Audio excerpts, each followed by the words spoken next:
What are the 7 most important life skills that you need for success? Stay tuned and find out. What is going on, guys? It's Marcus here with Discover Ignite, and today we're talking about the 7 most important life skills you need for success. Now, these particular skills aren't something that you can just pick up overnight. They are something you have to work towards and consistently be working on to improve and actually make sure that you see success. So my first life skill here is to actually listen.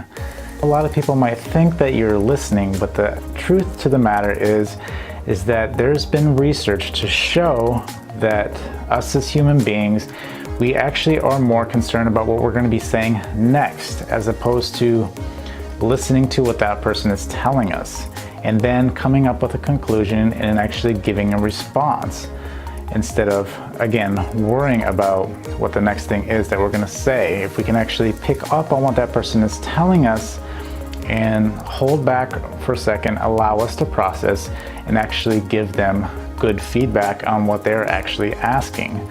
You know, we find that we are actually taking a lot of we assume a lot, right?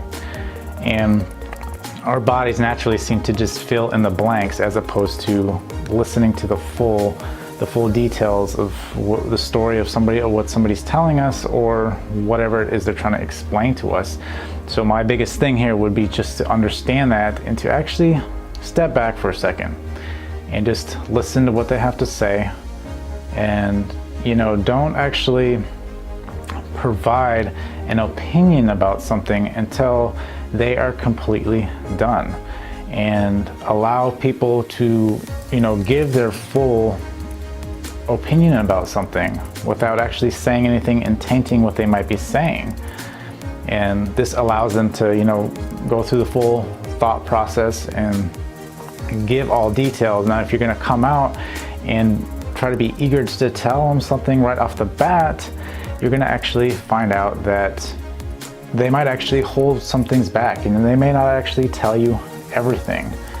So be more open and actually listen to what they're saying. Actually step back and allow them to express everything that they're trying to express in whatever opinion that might be. Even though you may disagree, do not actually allow yourself to make facial gestures, right? Do anything to prove otherwise that you may disagree or agree. So what is the one thing that is actually more valuable than money? Comment below, I would like to know. But that leads me into my next life skill, and that is actually time management. Because time is something you can't buy more of. You can make more money. You can actually buy more material things if you wanted to. But time is something you can never actually get back. So time is not something you can buy. It has a limit. We may not know how much time we have in our lifetime, but our time is limited. And we only have 24 hours in a day, and a lot of people wonder where all their time goes in a day. And just like money, if you can't manage your money and understand where your money is going, it's just going to disappear from you.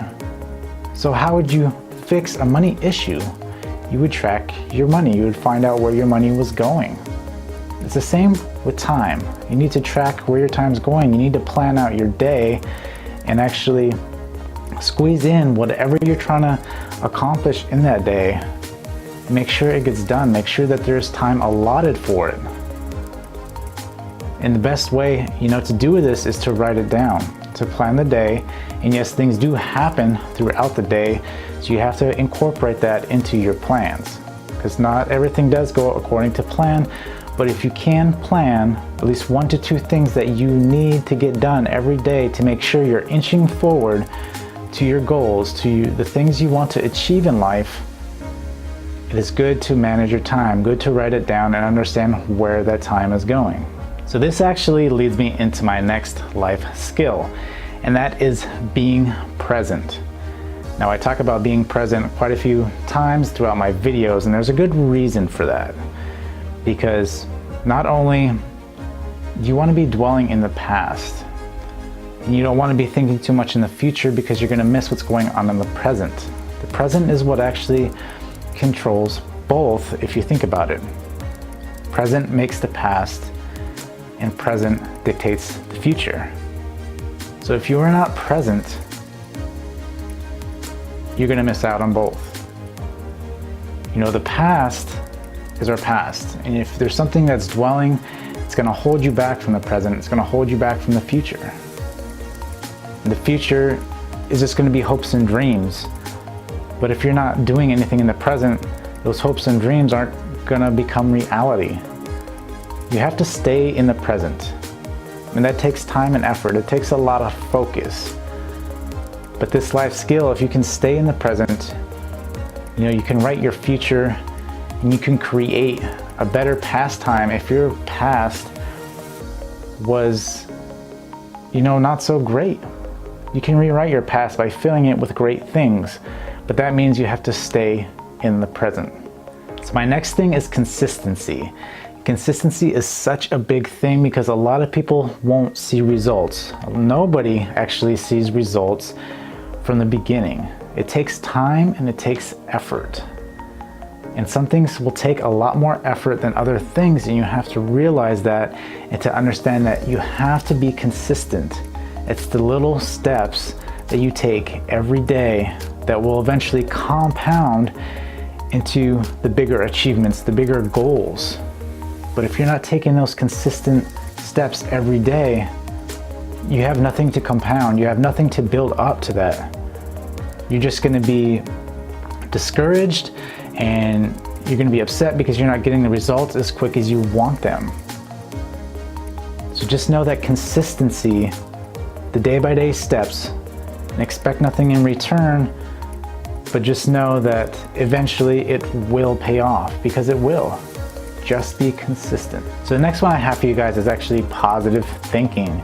Now I have a video, if you guys want to check out, that's actually about negative thoughts and actually trying to change those negative thoughts into positive ones, because I know a lot of people say that, you know, trying to think positive is extremely hard, so I do have a video for that. But being positive is something that is can lead to success. It will allow you to, you know, have a better mood. It will allow you to see things in a different light. It will allow you to actually say yes to things that perhaps you may have not have said yes to before. You know, having that negative mindset will close doors for you, because you think about negative things, right? If there's something presented to you, you will think about the negative thoughts as opposed to the positive ones. Maybe the positives outweigh the negatives to specific situations. But if you have a negative mindset, you're going to automatically say no. You're not going to put yourself in that position because all you can think about is the negative things as opposed to the positive things. And not only can this improve your mood, but it can improve your relationships. It can lead to your success in whatever endeavors you are trying to go after and achieve. So remember that positive thoughts lead to success. So the next one I have for you guys is actually being able to adjust to change. Now, life nowadays is extremely filled with change. It seems like there's change around every corner. Change happens at the drop of a hat. And if you can't actually adjust to change, you will get in these doom and gloom moments in your life where you think that nothing's ever going to be the same. And this is what we're trying to avoid. What we're trying to actually do here is being able to understand that change is common, that change can be very good on how you perceive change. Now, perception of change, I've noticed, is something that's good. Yes, there's good and bad moments in your life, but you have to understand that change can bring those good things. And if you can adapt, you can adjust, you know, on specific changes in your life, you can maybe get more ahead than you were before, as opposed to looking at something that you'll never get back. You have to realize that change is common. Change is going to happen. Nothing is permanent in life. And to think that some things are permanent in life would just be a false misconception, because it is not. Everything is only temporary. This is something we have to remember, and something for us to digest so that we can be able to adapt to change better. and not allow for that setback, because if you are having trouble adjusting to change, it's going to be a setback. It's going to take time and energy when you can actually use that time and energy to actually be trying to pursue your goals, to be learning more, to be doing something else, as opposed to worrying about that change and thinking that whatever it was, that you're not going to get it back, because you can get stuff back tenfold. Remember, the only thing you can't get back is time. Now, all these life skills are extremely important, but this particular one I think is important for anybody, and especially at a young age. I think even children need to know that you need to be able to fail. You got to be confident in failing. Now, a lot of people are associating failure with something as being bad, and that's the mindset you have to get out of. If you can fail, the quicker you can fail, the quicker you can succeed. The quicker you learn, the quicker you can move forward. You want to be able to fail and not allow failure to taint you to think that that defines who you are. Failure does not define who you are. Failure is a lesson. We have to learn from that lesson, take that lesson, and apply it to future endeavors. That's what it's there for. And sometimes you may get that same lesson over and over and over. It's because you haven't learned that lesson and you haven't applied it. But if you can just apply the failures and fail as much as you can, and realize it's okay that you want to fail. You don't want to always succeed, because if you always succeed, then you don't learn anything. And success without failure is nothing, right? Because you haven't learned anything. What have you learned? And so this is why it's extremely important to be able to fail, to be, confident and go out there and realize that 9 out of 10 times you probably will fail. But that's a good thing, because you'll learn something from it. You'll get more value out of it, and you'll actually appreciate things more because of it.